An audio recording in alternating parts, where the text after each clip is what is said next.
Hola, soy Alejandro y hoy día vamos a estudiar un poco. Vamos a hablar sobre los semiconductores, los diodos y los transistores.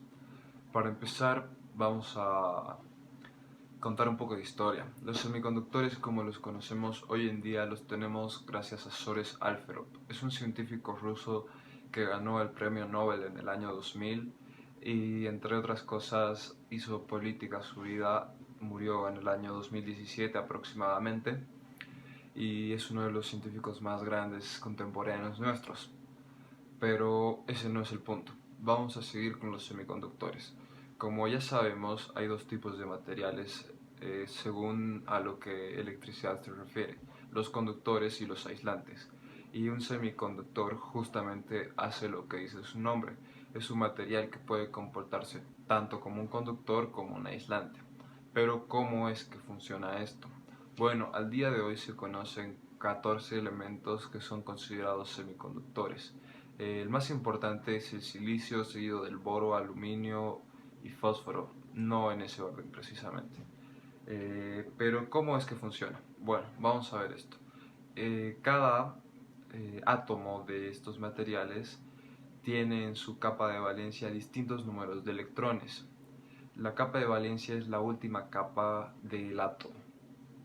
Entonces, el silicio tiene 4 electrones. Cuando tenemos una red de silicio, es decir, silicio en estado puro, podemos ver que los 4 electrones que tiene esta red se van complementando y se prestan, podría decirse de alguna forma, cuando están en red 4 electrones para que cada átomo de silicio llegue a tener 8 electrones en su capa de valencia. Esto es conocido como la ley del octeto. Cuando tenemos una ley del octeto tal cual se presenta en el silicio en la temperatura ambiente, podemos considerar este material como un aislante. Pero bueno, lo que hacemos para que estos sean semiconductores es dopar nuestras redes de silicio con distintos materiales. En caso de que la queramos dopar con huecos, podemos usar el aluminio o el boro, que tienen 3 electrones en su capa de valencia, y esta hace que no se cumpla la ley del octeto, ya que al tener en una red los átomos de silicio, boro en ese orden respectivamente, notamos que van a tener solo 7 electrones alrededor suyo todos los átomos. Y esto hace que quede un hueco que los electrones siempre van a moverse para tratar de taparlo. Y bueno, este es un semiconductor extrínseco tipo P. Pero por otro lado tenemos el semiconductor extrínseco tipo N, que vendría a ser dopar la red de silicio con electrones. Esto se puede ver en el caso del fósforo, que tiene 5 electrones en su capa de valencia. Al tener la red vamos a notar que se cumple la ley del octeto, pero nos queda un electrón suelto. Este electrón suelto y el hueco que teníamos en el anterior caso es lo que permite el flujo de electrones. Estos son los semiconductores extrínsecos. Cuando el silicio está en su forma puro se le conoce como un semiconductor intrínseco. Este es el funcionamiento básico de los semiconductores. Bueno, pues sigamos con el diodo. El diodo, hay que ver un poco igual la historia, se inventó antes, pero Edison lo redescubrió. ¿Cómo sabemos esto? Pues al crear la bombilla, Edison notó que al calentar la esfera de aluminio que él usaba, esta desprendía sus electrones en forma de iones. Esto se llama el efecto termoiónico. Y para resolver esto, Edison añadió una placa de silicio que absorbía los iones que desprendía la esfera de aluminio, y de esta forma ya no se llenaba de esa cosa negra, el vidrio que recubría al foco. Pero más adelante fue Fleming el que le dio el uso que ahora nosotros le damos a este diodo, pues lo puso en un circuito y se dio cuenta de que este permitía a la corriente fluir solo en una dirección, por lo que estos diodos al vacío fueron mejorados bastante con los semiconductores de Sores-Alfvén, que son prácticamente indestructibles, ya que pueden soportar condiciones extremas. Los diodos tienen bastantes usos. Pueden ser los diodos LED que nos iluminan, los diodos en serie que mantienen un voltaje fijo. Un diodo rectificador puede convertir la corriente directa a corriente alterna. Incluso están los diodos de señal que amplifican pequeñas señales eléctricas.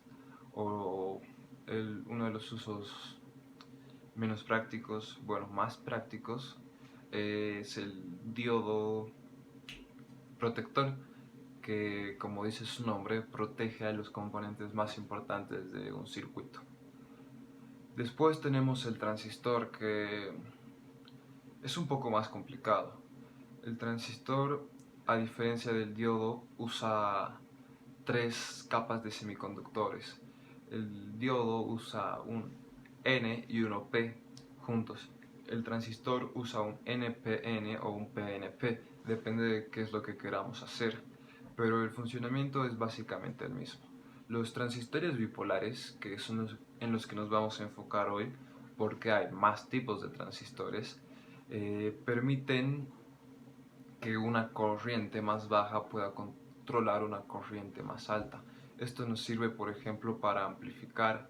Si nosotros tenemos un micrófono conectado a un transistor, podemos amplificar su señal hacia un parlante, lo que sería prácticamente un karaoke. Bueno, un diodo tiene tres patas: el colector, la base y el emisor. Es sencillo, el colector y el emisor se conectan a modo de ánodo y cátodo, y la base es la que nos permite controlar el flujo de corriente del sistema. La forma más fácil de verlo es como dos cañerías, una gruesa que vendría a ser la que está conectada al emisor y al receptor, y una más pequeña que se conecta a la base. Cuando nosotros hacemos circular agua por la pequeña cañería que abre una compuerta que va abriendo al mismo tiempo la cañería más grande, podríamos notar sencillamente que está estrechamente relacionado, es decir, mientras más corriente fluya por la base, podrá fluir más corriente por el emisor y por el receptor.